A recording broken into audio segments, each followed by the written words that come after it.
A peaceful stroll through a quiet neighborhood spirals into chaos where a woman's shocking accusation turns everything upside down. What follows will leave you utterly speechless. It was a picture-perfect Saturday afternoon in Greenville, South Carolina. The sun bathed the streets, casting golden rays that danced through the trees, their shadows playing tricks on the pavement. The kind of day that seemed made for strolling, for soaking in the charm of the town. Darren cherished these afternoons. With a camera slung over his shoulder and a small notebook tucked under his arm, he wandered the serene streets, savoring the little details, an intricately carved Victorian porch, the aged beauty of a brick church. To Darren, this wasn't just a hobby, it was his way of connecting with the community. He documented his town's history, its hidden gems, and shared them with his growing audience on his blog. Over time, his work had earned him a modest but loyal following, especially among older residents who appreciated his personal touch. They often sent emails, thanking him for preserving the town's charm through his lens. But today felt different. As Darren strolled down Sycamore Avenue, he noticed a woman staring at him from behind a lace curtain. Her eyes locked onto him, intense and unblinking, as if she were trying to decode him, figure out some hidden motive. Darren waved politely, hoping to acknowledge her presence, but she didn't wave back. Instead, the curtain snapped shut with a sharp movement, leaving Darren with an unsettling feeling in the pit of his stomach. He shrugged it off, dismissing it as an overactive imagination, and continued his walk. He stopped for a moment to photograph an ancient oak tree standing proudly in a yard, unaware of the storm brewing behind closed doors. Inside her house, Linda paced the living room. Her phone was clenched tightly in her hand, her voice a harsh whisper as she spoke into it. "There's a man walking up and down the street," she hissed, her eyes narrowing at Darren through the window. "He's been lingering near houses, taking pictures. I know what he's doing, he's scouting the neighborhood. You need to send someone over here now." The operator on the other end tried to calm her, but Linda wouldn't be swayed. To her, Darren was up to no good, and she was determined to stop whatever it was she imagined he was planning. She couldn't wait for the authorities to act, so she decided to take matters into her own hands. Meanwhile, Darren, oblivious to the brewing tension, wandered further down the street. He paused in front of a charming craftsman-style house, kneeling slightly to get the perfect angle for his next photograph. The quiet serenity of the street was about to be shattered in ways he couldn't possibly imagine. Before he could snap the shot, the distant sound of sirens pierced the air. The wail of the sirens grew louder, cutting through the calm like a knife. Darren stood up, confused, as two police cruisers turned the corner, their flashing red and blue lights painting the neighborhood in an eerie glow. Neighbors peeked out from windows and doorways, their curiosity piqued by the sudden, unexpected commotion. The sirens, the lights, the chaos, it all felt so out of place on this otherwise peaceful afternoon. Darren's confusion deepened as the cruisers came to a halt just a few feet away from him. The officers stepped out of their vehicles, their faces unreadable, and began to approach. "Good afternoon, sir," one of them said, his tone professional yet cautious. "Can we have a word with you?" Darren nodded, still unsure of what was happening. "Of course," he replied, his voice steady, though a flicker of unease began to grow inside him. He set his camera and notebook down on the sidewalk, raising his hands slightly in a gesture of calm. "Is there a problem?"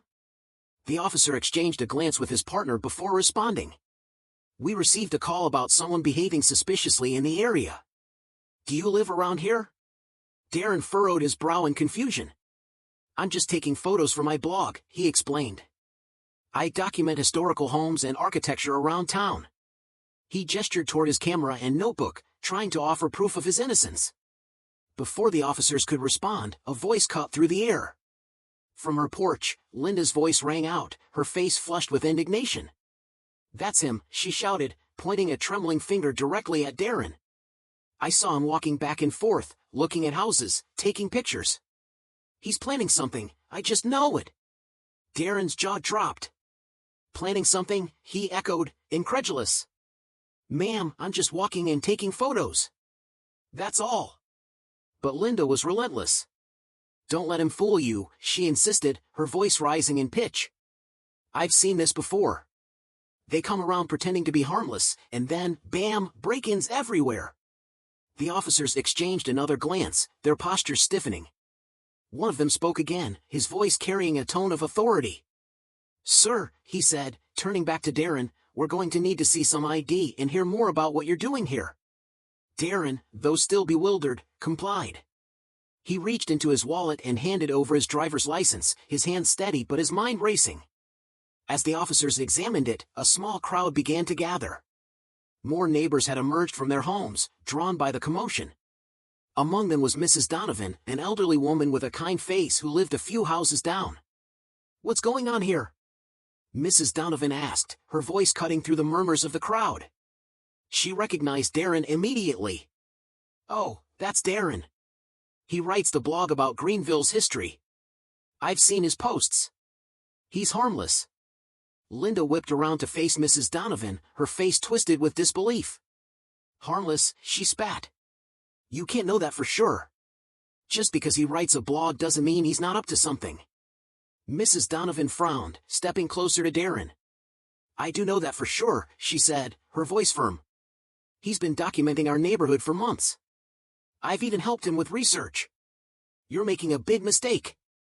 The officers, sensing the tension rising, held up their hands, trying to defuse the situation. "Let's all take a step back," one of them said. "We're just trying to figure out what's going on here." But the crowd wasn't calming down. Some whispered to each other, some sided with Linda, convinced her vigilance was justified. Others nodded in agreement with Mrs. Donovan, defending Darren's intentions.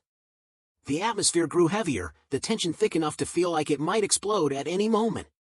Darren, frustration edging his voice, spoke up again. "Look, officers," he said calmly, though his words carried more weight now. "I've lived in Greenville for years. I'm passionate about documenting this town's history. That's all this is about." He held up his camera again, his resolve solidifying. "You're welcome to check the photos. There's nothing suspicious. It's just houses and landmarks." One officer motioned for Darren to hand over his camera. Darren complied without hesitation, handing it over as if it were nothing more than a tool of his trade. The officer flipped through the images, snapping shots of old houses, an antique lamppost, a weathered mailbox. Nothing remotely incriminating. But Linda wasn't backing down. "Of course he wouldn't take pictures of anything suspicious," she snapped. "He's smart enough to cover his tracks." "That's enough, Linda," Mrs. Donovan interjected, her voice strong and unyielding. "You've always been quick to judge people, but this is too far." Linda folded her arms, her jaw clenched. "What if I'm right?" she challenged. "What if, in a week, someone's house gets broken into? Will you all thank me then?" The murmurs from the crowd grew louder, the divide widening. A younger couple, Mia and Jared, stepped forward. "We've read Darren's blog," Mia said, her voice calm but firm. "He's spotlighted so much of our town's history. Honestly, we're grateful for what he does." "Exactly," Jared added, his voice filled with conviction. "Linda, you can't just assume the worst about someone just because you don't recognize them." Linda's face reddened, but she stood her ground.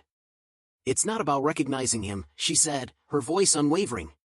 "It's about being cautious. You can't be too careful these days." The crowd had now divided. On one side, those who defended Darren, citing his contributions to the community and his clear innocence. On the other, those like Linda, who felt his actions raised suspicions and warranted concern. The officers, caught in the middle, struggled to maintain control. "Everyone, please calm down," one officer said, his tone firm yet diplomatic. "We're just here to ensure everyone's safety.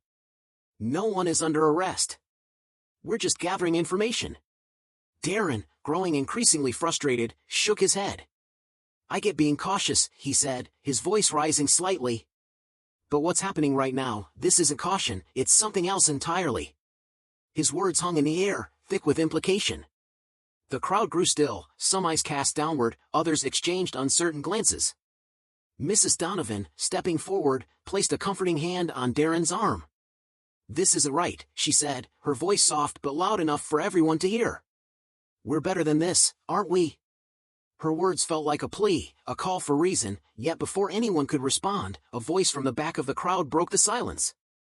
"This feels wrong, and we all know it." The voice was clear, steady, a voice that commanded attention. It was Tom, the retired school principal, known for his fairness and calm demeanor. "I've seen Darren around.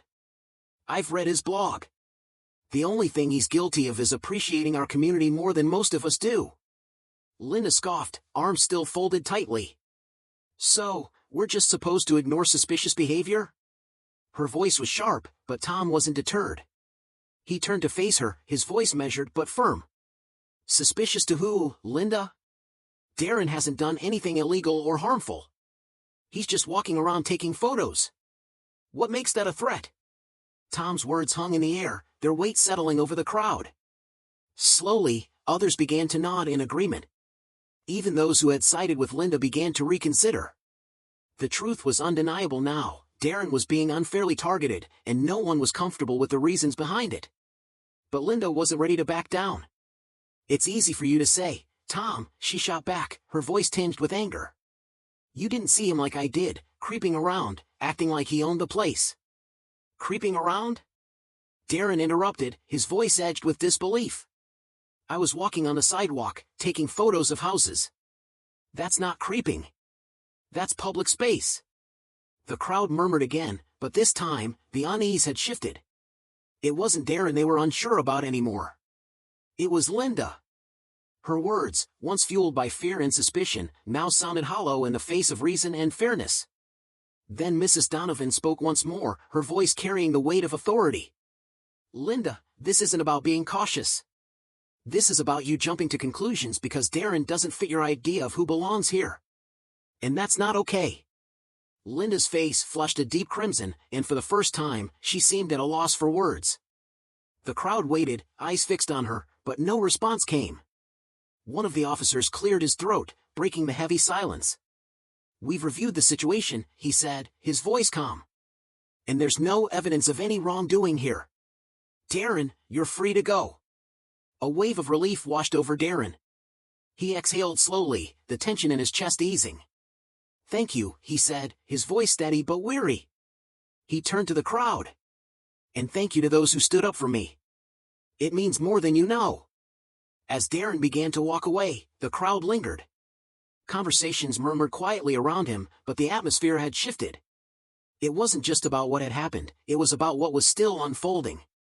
The incident had exposed something uncomfortable but necessary, something everyone needed to face. But before Darren could leave, a voice called out, halting him in his tracks. It was Mia, the young woman who had defended him earlier. Darren, wait, she said, stepping forward. Before you go, I think we all owe you an apology. Her words hung in the air, and for a moment, no one moved.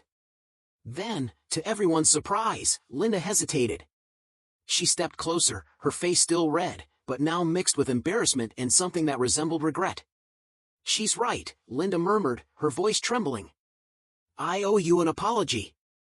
The crowd fell silent, all eyes on Linda as she spoke. I jumped to conclusions, she admitted, her voice slow and deliberate. I let my fear cloud my judgment, and I'm sorry for that. I was wrong. Darren turned to face her. His expression was unreadable at first, and he didn't respond immediately. He let her words sink in. Finally, he nodded. Thank you, he said simply. His voice was measured. But this isn't just about me. It's about how easy it is to let fear take over, to see someone as a threat just because they're unfamiliar. Linda's shoulders sagged, her gaze falling to the ground. I'll do better, she murmured, almost to herself. I have to. At that moment, Mrs. Donovan stepped forward. We all have to do better, she said, her voice strong and unwavering. This isn't just about one person or one incident. It's about how we treat each other, how we see each other.